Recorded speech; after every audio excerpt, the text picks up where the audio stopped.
जय महाराष्ट्र, जय महाराष्ट्र, जय महाराष्ट्र, जय महाराष्ट्र.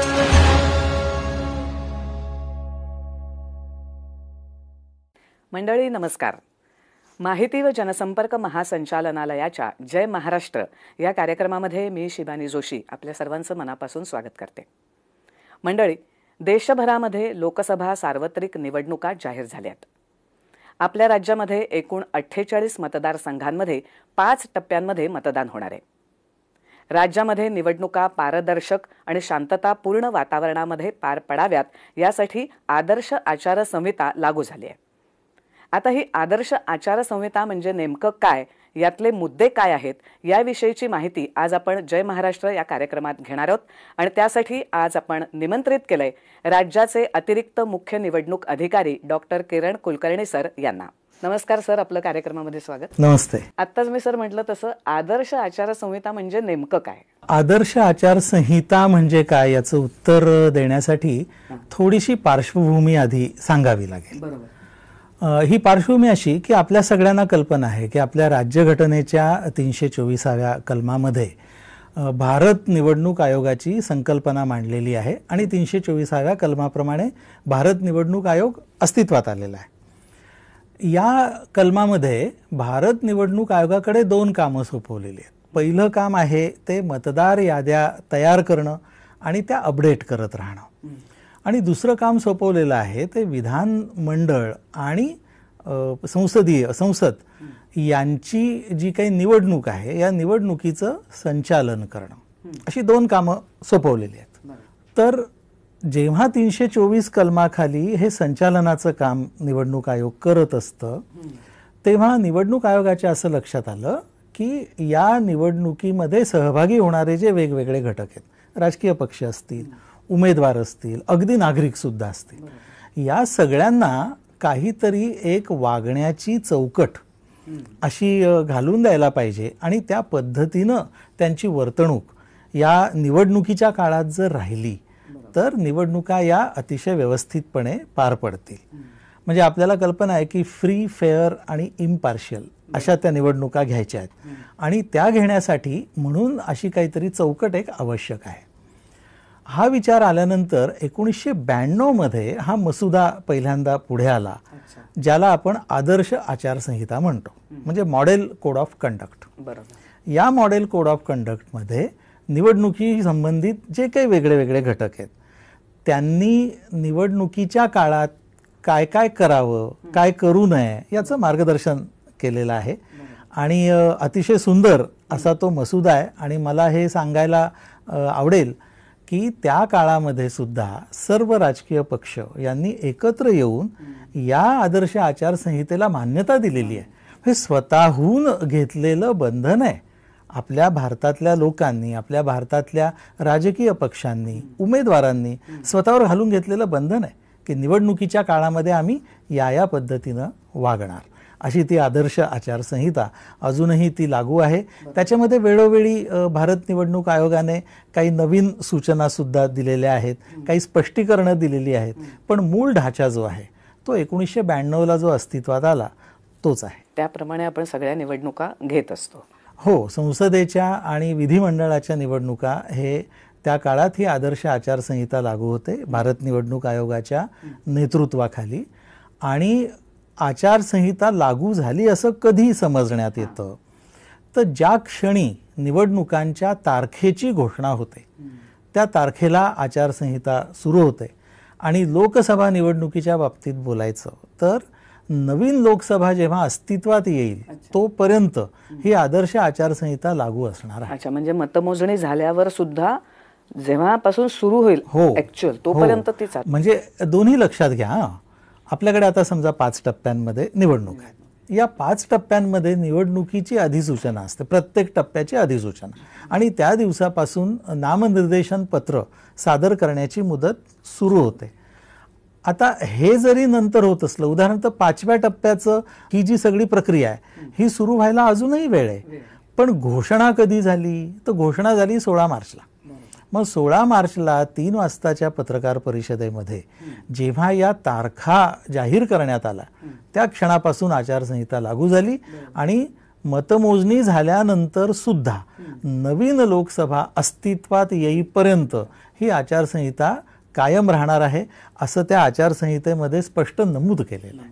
बरं, आपण आचारसंहिता म्हटलं की ती अगदी आपल्याला तळागाळापासून वरपर्यंत राबवायची आहे आणि त्यासाठी आपण जिल्हा पातळीवर सुद्धा नियंत्रण केंद्रांची स्थापना केली. तर ही जिल्हा नियंत्रण केंद्र आहेत ती नेमकी काय काय काम करतात? निवडणुकीची जी यंत्रणा आहे त्याची रचना आपल्याला कल्पना असेल की भारत निवडणूक आयोग राष्ट्रीय पातळीवरती काम करतं.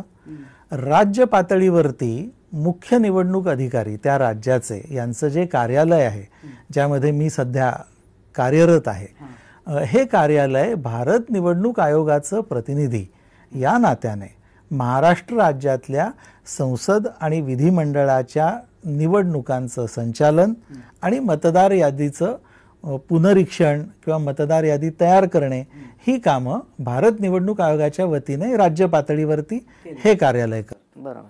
जिल्हा पातळीवरती जिल्हाधिकारी यांना भारत निवडणूक आयोगाने जिल्हा निवडणूक अधिकारी म्हणजे DEO असं डेसिग्नेशन दिलेलं आहे. प्रत्येक जिल्हाधिकारी त्या जिल्ह्यासाठी म्हणून DEO असणार. म्हणजे थोडक्यात त्या जिल्ह्यातल्या या निवडणुकांची संचालनाची सगळी जबाबदारी ही त्या जिल्हाधिकाऱ्यांवरती आहे. अर्थातच जिल्हाधिकाऱ्यांच्या मदतीला वेगळे वेगळे नियंत्रण कक्ष असतात, जिल्ह्यातली सगळी यंत्रणा असते आणि या यंत्रणेमध्ये आचारसंहितेचं पालन होतं आहे किंवा नाही हे बघण्यासाठी काही विशेष निर्देश दिलेले असतात. काही यंत्रणा त्याच्यामध्ये मुद्दाम काम करणारी यासाठीची अशी तयार झालेली असते. उदाहरणार्थ, प्रत्येक जिल्ह्यामध्ये काही फिरती पथकं आणि काही स्थिर पथकं ही कार्यरत असतात. म्हणजे आचारसंहिता जाहीर होते त्या दिवसापासून या पथकांचं कामकाज सुरू होतं.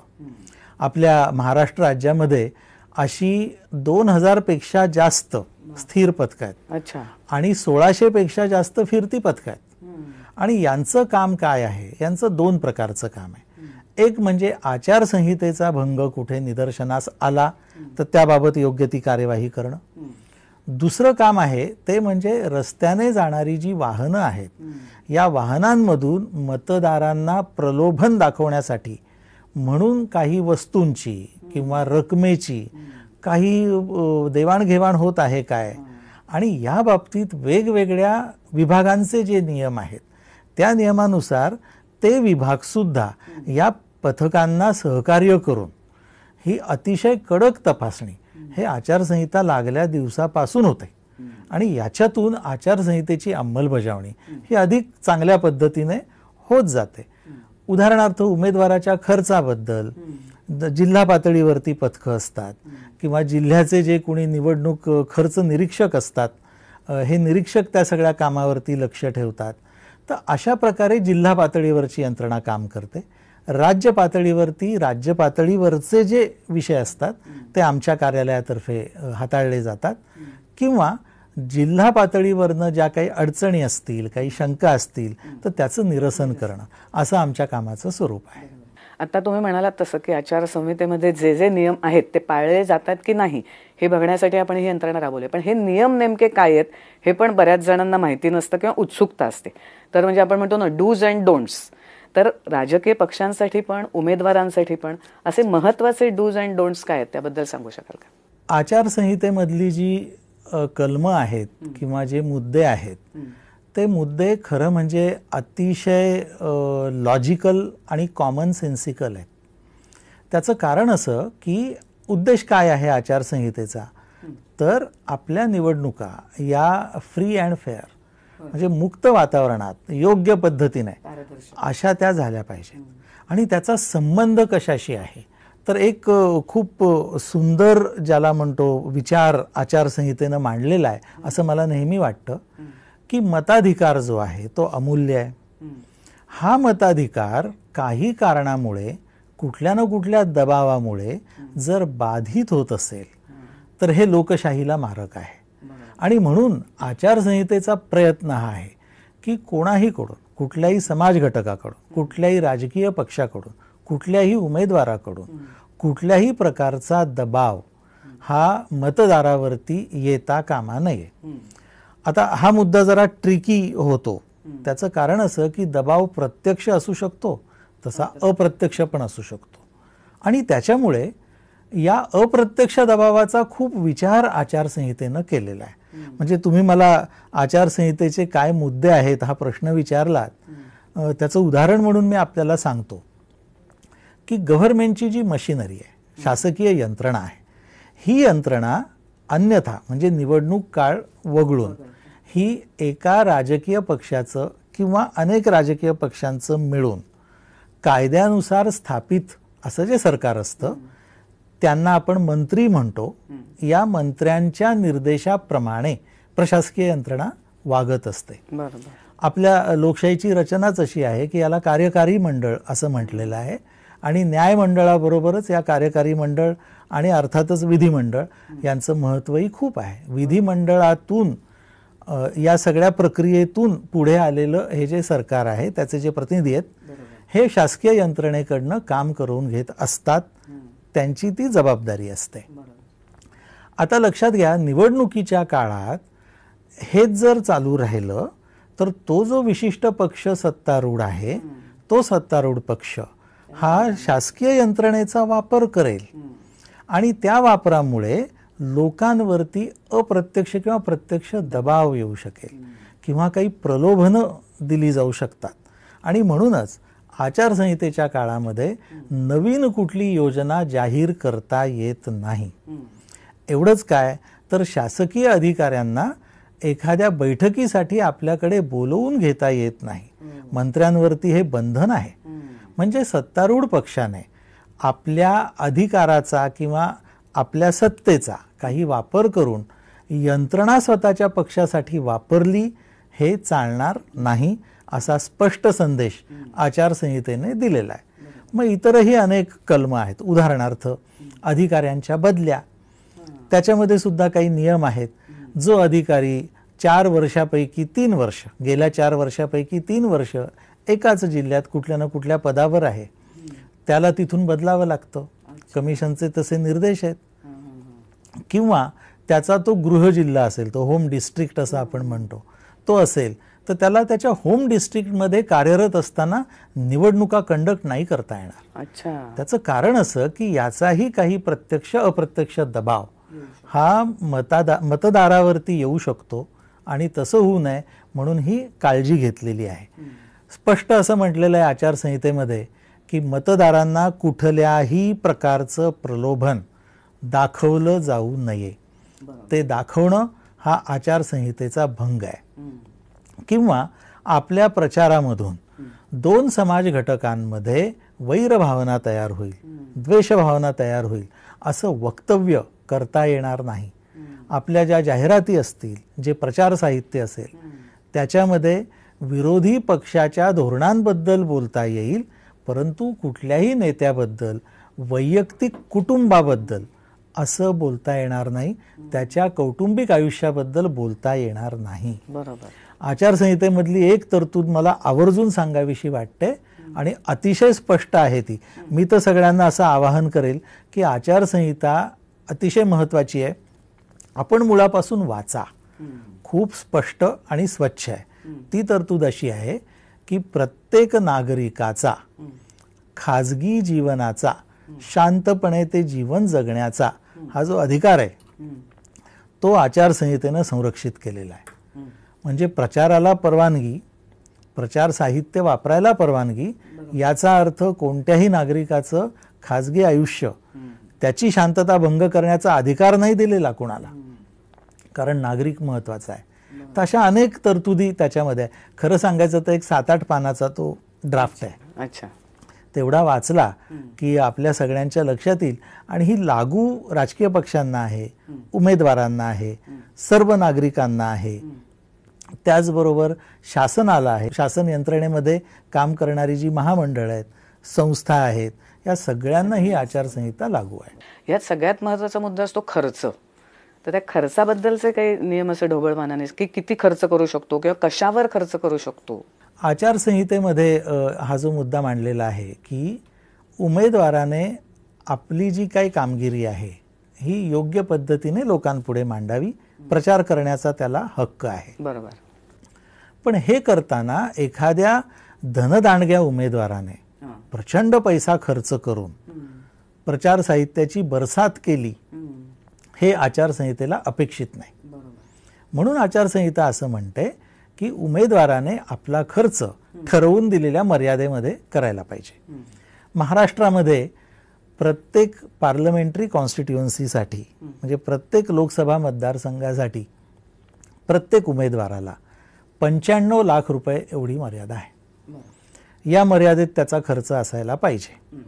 आता मर्यादा तर आहे, पण उमेदवार ही मर्यादा पाळतो आहे की नाही, यासाठी जिल्हा पातळीवरती भारत निवडणूक आयोगाच्या निर्देशाप्रमाणे यंत्रणा असते. म्हणजे जिल्हा निवडणूक अधिकारी तर या कामावरती लक्ष देतातच, पण निवडणूक खर्च निरीक्षक ही सगळी फिरती पथकं किंवा स्थिर पथकं यांच्याच बरोबर 18 एन्फोर्समेंट एजन्सीज याकडे लक्ष ठेवून असतात. आणि या सगळ्यांचं लक्ष उमेदवाराच्या खर्चावरती असतं. उमेदवाराला आपण काय काय खर्च केला याचा हिशोब हा पिरियॉडिकली दर 3 दिवसांनी 4 दिवसांनी ते निवडणूक खर्च निरीक्षक सांगतील त्याप्रमाणे निवडणूक विभागाकडे सादर करावा लागतो. आता निवडणूक खर्चावर लक्ष ठेवणारी जी टीम असते त्यांचं काम काय असतं, ते प्रत्येक उमेदवारासाठी एक शॅडो रजिस्टर तयार करतात. अच्छा. हे शॅडो रजिस्टर त्या उमेदवाराचा खर्च त्यांना जो वाटतो आहे, झालेला दिसतो आहे, त्या अंदाजाने लिहून ठेवतात. यासाठी जिल्हा पातळीवरती वेगवेगळ्या गोष्टींचे दर जिल्हाधिकाऱ्यांनी निश्चित केलेले असतात. म्हणजे उदाहरणार्थ एखादी सभा आहे, प्रचार सभा आहे, आणि उमेदवार असं म्हणतोय की माझा त्या प्रचार सभेला फक्त 1000 रुपये खर्च आला. प्रत्यक्षात त्या सभेचं जे व्हिडिओ रेकॉर्डिंग आहे ते बघून असं लक्षात येतं इथे तर 500 खुर्च्या दिसत आहेत, त्याचबरोबर स्टेज उभारलेला आहे, हा आणखी खर्च केलेला आहे.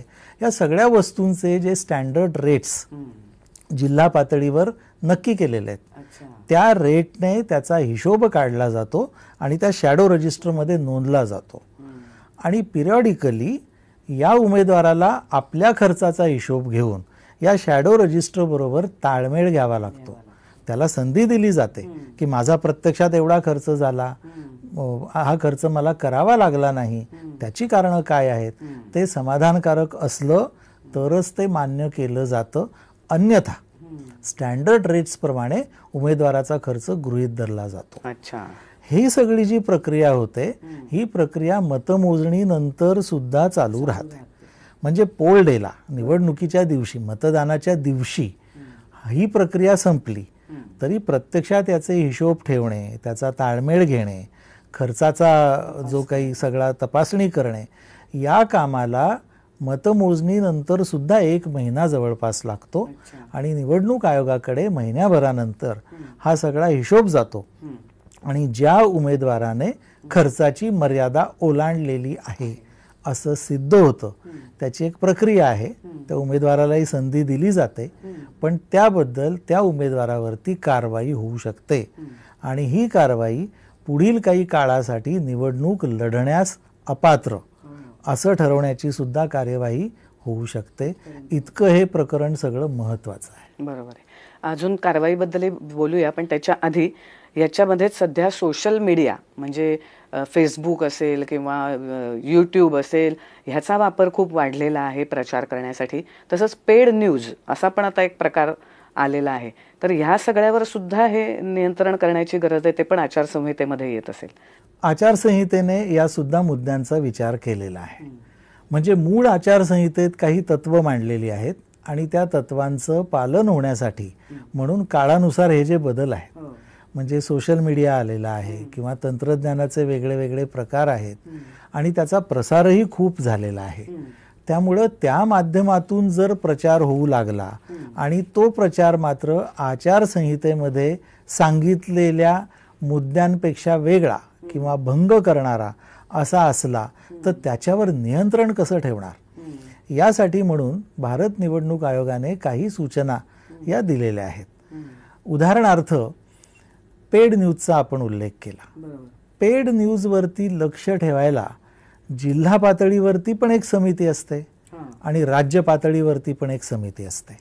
म्हणजे ज्या कुणाला पेड न्यूज अशी एक शंका आली की अमुक उमेदवाराने अमुक राजकीय पक्षाने पेड न्यूज दिलेली आहे, म्हणजे पैसे देऊन बातमी छापून आणलेली आहे, तर अशी बातमी लोकेट करून त्याची चौकशी करून ती पेड न्यूज आहे किंवा नाही हे ठरवलं जातं. याच्यासाठीची सगळी यंत्रणा, याच्यासाठीची जिल्हा पातळीची समिती हे काम करतात. राज्य पातळीवरच्या अशा बातम्यांसाठी सुद्धा राज्य पातळीवरची समिती हे काम करत असते. त्याचबरोबर पेड न्यूज कुणीतरी निदर्शनाला आणून द्यायला पाहिजे असं सुद्धा नाही. या यंत्रणेला जर स्वतःहून एखाद्या बातमीबद्दल वाटलं की ही पेड न्यूज आहे तर चौकशी करून त्याबाबतचा निष्कर्ष ही समिती काढू शकते आणि पेड न्यूजबद्दल जर ती सिद्ध झाली तर त्या पेड न्यूजचा जो काही खर्च आहे तो खर्च उमेदवाराच्या खर्चामध्ये ॲड केला जातो आणि तो ॲड करताना हे जे वेगळे वेगळे नियम आहेत आणि दर आहेत याचा आधार घेऊन ते त्या खर्चामध्ये ॲड केलं जातं. हे पेड न्यूज बद्दलचं झालं. सोशल मीडियाबद्दल आपण विचारलं. सोशल मीडियामध्ये महत्त्वाच्या ज्या गोष्टी आहेत म्हणजे फेसबुक असेल किंवा एक्स असेल किंवा यूट्यूब असेल, इंस्टाग्राम असेल, अशा प्रकारचे जे सोशल मीडिया प्लॅटफॉर्म्स आहेत यांचं सतत स्कॅनिंग करणारी यंत्रणा ही राज्य पातळीवरती आणि जिल्हा पातळीवरती सुद्धा अस्तित्वात असते. या यंत्रणेचं काम असं, त्याला आपण मीडिया सेल असं म्हणतो. मीडिया सेलचे दोन भाग आहेत. एक भाग म्हणजे प्रिंट आणि इलेक्ट्रॉनिक चॅनेल्स या मीडियावरती लक्ष ठेवणं आणि दुसरा भाग म्हणजे सोशल मीडियावरती लक्ष ठेवणं. सोशल मीडियावरती अक्षरशः 24 तास लक्ष ठेवणारी टीम ही बसलेली असते. वेगवेगळ्या सोशल मीडियावरून येणाऱ्या पोस्ट्स ते तपासत असतात. तपासल्यानंतर त्याच्यामध्ये आक्षेपार्ह असं काही दिसलं तर दोन प्रकारे कार्यवाही होते. पहिला प्रकार असा आहे की आधी त्या सोशल मीडियावरून ती पोस्ट हटवण्यासाठी संबंधित कंपनीला कळवलं जातं आणि आधी ती हटवली जाते.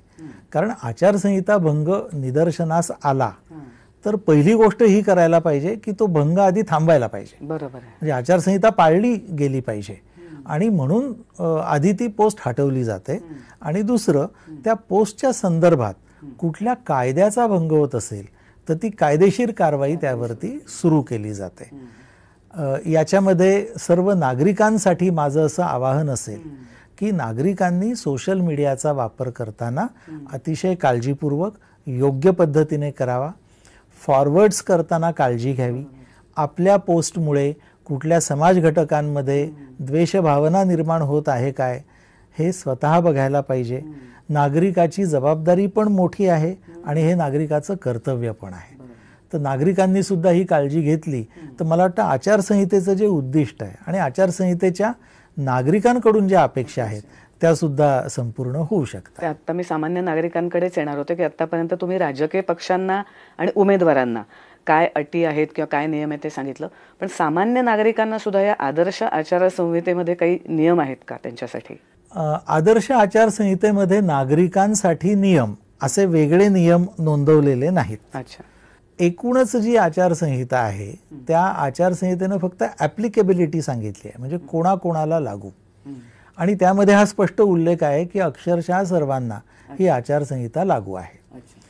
आता एक मुद्दा लक्षात घेतला पाहिजे की आचारसंहिता लागू आहे, नागरिकांनाही लागू आहे, याचा अर्थ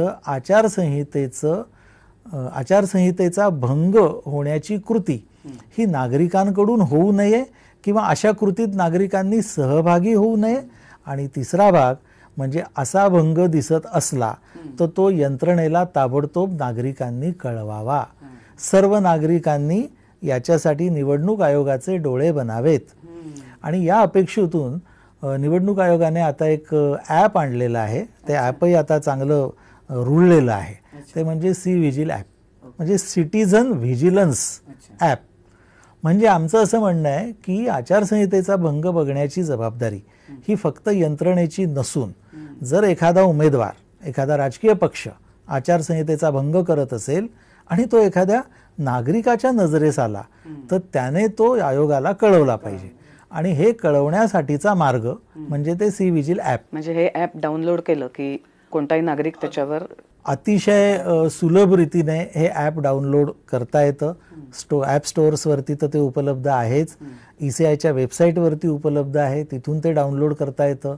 आमच्या कार्यालयाने आता राज्यभर ज्या सगळ्या जाहिराती केलेल्या आहेत त्याच्यामध्ये या ॲपबद्दल विशेष आम्ही मुद्दे मांडलेले आहेत. तिथून सुद्धा त्याच्या QR कोडवरनं ते डाउनलोड करता येतं. हे डाउनलोड झालं की ज्या ठिकाणी आचारसंहितेचा भंग होतोय त्या ठिकाणाचा फोटो जो काही भंग होत असेल तो त्या नागरिकाने अपलोड केला की अक्षरशः एका क्षणात ती माहिती यंत्रणेपर्यंत पोहोचते. आणि आयोगाचं असं म्हणणं आहे की एकदा ही तक्रारच म्हटली पाहिजे आचारसंहिता भंगाची, ही पोहोचली की पुढच्या 100 मिनिटात आमचं जे फिरतं पथक आहे हे तिथे पोहोचतं. म्हणजे उदाहरणार्थ एखाद्या शासकीय मालकीच्या भिंतीवरती, इमारतीवरती राजकीय पक्षाचं बॅनर लागलेलं दिसलं तर हा आचारसंहितेचा भंग आहे, कारण शासकीय इमारतीवरती राजकीय पक्षाची जाहिरात अपेक्षित नाही. असं दिसलं, नागरिकाने काय करायला पाहिजे? नागरिकाने त्याचा फोटो काढायचा आहे. बरं, नुसता फोटो काढून काय होणार आहे? तर असं होणार आहे की त्या फोटोचं जे जिओग्राफिक लोकेशन आहे हे लोकेशन ते ॲप कॅप्चर करतं. त्यामुळे आमच्या फिरत्या पथकाला, आमच्या जिल्हा पातळीवरच्या यंत्रणेला, आमच्या राज्य पातळीवरच्या यंत्रणेला हे ठिकाण कळतं आणि त्या ठिकाणापासून सर्वात जवळचं जे फिरतं पथक असेल हे ताबडतोब तिथे पोहोचतं आणि आचारसंहितेचा भंग थांबवला जातो. म्हणजे लगेचच ते बॅनर तिथून काढलं जाऊ शकतं. नागरिकाने ही तक्रार नोंदवताना स्वतःचे काही व्हेअरअबाउट्स किंवा नाव किंवा इतर तपशील दिलेला असेल तर त्याला यावर काय कृती केली हे सुद्धा ॲपच्या मार्फत कळवलं जातं. नाव न सांगता पण करता येतं, हे महत्वाचं आहे. नाव न सांगता सुद्धा हे करता येतं. अशा काही निनावी ज्या तक्रारी येतात त्या निनावी आहेत म्हणून दुर्लक्ष करायचं असं निवडणूक काळात आमची यंत्रणा करत नाही. निनावी तक्रारीवरती सुद्धा त्या ठिकाणावरती जाऊन आचारसंहितेचा भंग आधी थांबवणं हे आमचं उद्दिष्ट आहे, ते आधी घडतं. पण याचबरोबर मला एक सांगावंसं वाटतं की अनेक ठिकाणी आचारसंहितेचा भंग नसताना देखील अनेक नागरिक हा भंग आहे म्हणून, ज्याला आपण खोट्या तक्रारी म्हणतो, हे करताना दिसतं. आता आमच्या यंत्रणेला तरी देखील तिथे पोहोचून खात्री करून घेणं आवश्यक आहे. ती आमची यंत्रणा करते. पण नागरिकांना माझं असं आवाहन आहे की आपण आचारसंहितेचं वाचन करा. 7-8 पानाची गोष्ट आहे, व्यवस्थित जर वाचली आपल्याला भंग म्हणजे काय हे कळेल आणि जिथे भंग असेल ते रिपोर्ट करा. त्याच्यातून अतिशय परिणामकारकरित्या आणि प्रभावीरित्या आचारसंहितेची अंमलबजावणी ही होऊ शकेल आणि हे भारतीय लोकशाहीमधल्या निवडणूक या महत्त्वाच्या भागासाठी फार आवश्यक आहे. सर, मार्गदर्शक तत्व असा पण एक शब्द नेहमी ऐकायला मिळतो की राजकीय पक्षांना आणि उमेदवारांना काही मार्गदर्शक तत्व जारी करण्यात आली आहेत असं एक वारंवार ऐकताना दिसतं. ही मार्गदर्शक तत्व काय आहेत? काय ही पण म्हणजे आचारसंहितेतलीच अटी, सगळ्या नियम? आचारसंहिता हीच मुळी मार्गदर्शक तत्वांनी बनलेली आहे. आपण एक लक्षात घ्या की आचारसंहितेची मार्गदर्शक तत्व ही थोडीशी कल्पना आपण शिकलेलो असतो की राज्यघटनेमध्ये सुद्धा मार्गदर्शक तत्व आहेत. याप्रमाणे आचारसंहितेमध्ये मार्गदर्शक तत्व दिलेली आहेत. पण या मार्गदर्शक तत्वांना आपल्या भारत देशातल्या केंद्र पातळीवरच्या आणि राज्य पातळीवरच्या अनेक कायद्यांचं पाठबळ आहे आणि त्या कायद्यानुसार आचारसंहितेचा भंग झाला तर कारवाई केली जाते.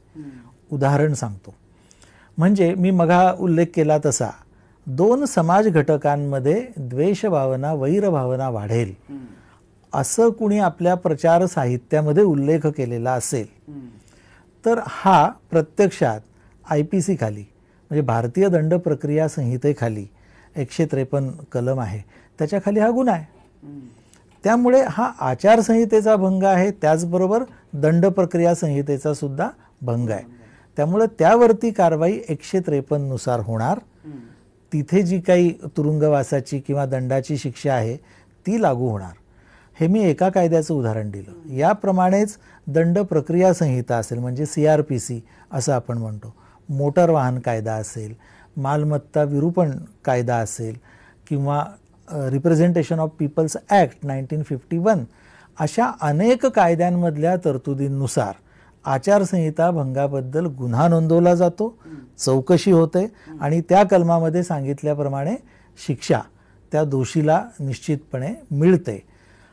आता हे मी स्पष्ट अशासाठी केलं की एकीकडे आपण असं म्हणतोय की आचारसंहिता ही मार्गदर्शक तत्व आहे आणि दुसरीकडे आपण असं म्हणतोय की या सगळ्या कायद्यांचं पाठबळ असल्यामुळे आचारसंहितेचा भंग या सगळ्या कारवाईला पात्र ठरतो. हे समजून घेण्याची गरज आहे. मार्गदर्शक तत्व आहेत याचा अर्थ आपण स्वतःहून या देशातल्या जनतेनं, या देशातल्या राजकीय पक्षांनी, या देशातल्या उमेदवारांनी स्वतःहून स्वीकारलेलं बंधन आहे आणि स्वतःहून स्वीकारलेलं बंधन हे कायद्याच्या बंधनापेक्षा सुद्धा कित्येकदा फार मोठं आणि महत्त्वाचं असतं. त्यामुळे मला नेहमी असं वाटतं की भारतीय नागरिकांवर, त्याचप्रमाणे निवडणुकीत सहभागी होणाऱ्या समाज घटकांवर आचारसंहितेने सुद्धा फार मोठा विश्वास टाकलेला आहे, जबाबदारी टाकलेली आहे आणि या पद्धतीनं तुम्ही वागा हे तुम्ही स्वतःहून स्वीकारलेलं आहे. आणि ही एकूणच जी भावना आहे ती खूप महत्त्वाची आहे. याचं स्पिरिट हे पोहोचलं पाहिजे आणि म्हणून असं नेहमी म्हटलं जातं की आचारसंहितेचं शब्दशः अर्थ घेणं हे महत्त्वाचं आहेच, पण त्याबरोबर त्यामागची भावना, त्यामागचा उद्देश हा लक्षात घेऊन आपली वर्तणूक ठरवणं हे जास्त महत्त्वाचं आहे. बरोबर. सर, डॉक्टर बाबासाहेब आंबेडकर यांनी असं म्हटलं होतं ह्याच मताबद्दल की हे तुमचं मत इतकं अमूल्य आहे, नागरिकांना म्हटलं होतं की त्याला तुम्ही मीठ मिरची इतकं किंमत देऊ नका, त्याचं महत्त्व जेव्हा तुम्हाला कळेल तेव्हा हे मत विकत घेणारा किती कंगाल आहे हे तुम्हाला कळेल, असं स्वतः डॉक्टर बाबासाहेब आंबेडकर यांनी म्हटलं होतं, जे घटनाकार आहेत त्यांनी. तर या विधानाशी तुम्ही कितपत सहमत आहात, त्याबद्दल काय वाटतं तुम्हाला? मला असं वाटतं की डॉक्टर आंबेडकरांनी या विधानातून एक महत्त्वाचं सूत्र आपल्या सगळ्यांच्या हाती दिलेलं आहे. मताधिकाराचं मूल्य हे खरोखरच करताच येणार नाही आणि आचारसंहितेचा दृष्टिकोनच हा आहे की मताधिकाराचं मूल्य तर करताच येणार नाही, पण मताधिकारावरती प्रभाव पाडणाऱ्या, अनिष्ट पद्धतीने त्याला प्रभावित करणाऱ्या अशा गोष्टी सुद्धा रोखायच्या, ही एक हिम्मत आचारसंहितेनं बांधलेली आहे. आणि म्हणून आचारसंहिता हे डॉक्टर आंबेडकरांच्या या मताचं एक प्रकारे अंमलबजावणी करण्याचं एक टूल आहे, एक साधन आहे. आणि म्हणून आचारसंहितेनं हे स्पष्ट म्हटलेलं आहे की प्रलोभन देता कामा नये. म्हणजे मतदाराला कोणतंही प्रलोभन, मग ते इन काइंड असेल, पैशात असेल, कुठल्याही पद्धतीचं असू शकतं, किंवा कुठलंही प्रेशर, दबाव, म्हणजे गुंडशक्ती असेल किंवा धनशक्ती असेल, याचा प्रभाव पडल्यामुळे मतदान असं झालं असं होता कामा नये. बरोबर. आणि म्हणून डॉक्टर आंबेडकरांच्या मताप्रमाणे मताधिकाराचं हे जे मोल आहे, जे अनमोल आहे, हे पाळण्यासाठी, हे सांभाळण्यासाठी आचारसंहिता हे टाकलेलं एक महत्त्वाचं पाऊल आहे. आणि आपण सर्वांनी मिळून हे पाऊल सांभाळायला पाहिजे, ठामपणे पुढे जायला पाहिजे आणि धनदांडग्या लोकांना, गुंडशक्तीच्या लोकांना, अनिष्ट प्रवृत्तीच्या लोकांना निवडणुकीच्या प्रक्रियेमध्ये आणि मताधिकारावरती विचित्र पद्धतीने प्रभाव पाडण्याचे त्यांचे प्रयत्न असतील तर आपण सर्वांनी मिळून रोखलं पाहिजे आचारसंहितेच्या माध्यमातून. आणि मला तर असं त्यामुळे वाटतं की डॉक्टर आंबेडकर असतील किंवा अनेक महापुरुषांची नावं घेता येतील, यांनी विकसित केलेला, यांनी तयार केलेला आजचा जो भारत आपल्याला दिसतो आहे, त्या आपल्या सर्व नागरिकांची ही जबाबदारी आहे. ही जबाबदारी आपण पार पाडायला पाहिजे. ही लोकसभा निवडणूक, ही जबाबदारी आम्ही किती उत्तम पद्धतीने पार पाडतोय हे दाखवून देण्याची संधी आहे. त्यामुळे मित्रांनो, या संधीचा लाभ घ्या आणि अतिशय उत्कृष्ट पद्धतीने आचारसंहितेचं पालन करून फ्री अँड फेअर इलेक्शन्स आपल्या राज्यामध्ये आपण घडवून आणूयात. आपल्या सर्वांच्या सहकार्याने ते शक्य होईल असा मला विश्वास वाटतो. बरोबर. हे आचारसंहितेचं आपण खूप शांततापूर्ण वातावरणात आचरण करूया हे तुम्ही सांगितलंतच, पण आपण सध्या जे नवीन मतदार खूप यावर्षी आपण जोडून घेतले, तर ते नवमतदार पण आणि इतरही मतदार, या सगळ्यांना आपण जाता जाता काय आवाहन कराल? नवमतदारांची भूमिका तर आम्हा निवडणूक यंत्रणेच्या दृष्टीनं खूप महत्त्वाची आहे. कारण आपण याला लोकशाहीचा उत्सव म्हणतो. निवडणुका हा लोकशाहीचा उत्सव आहे.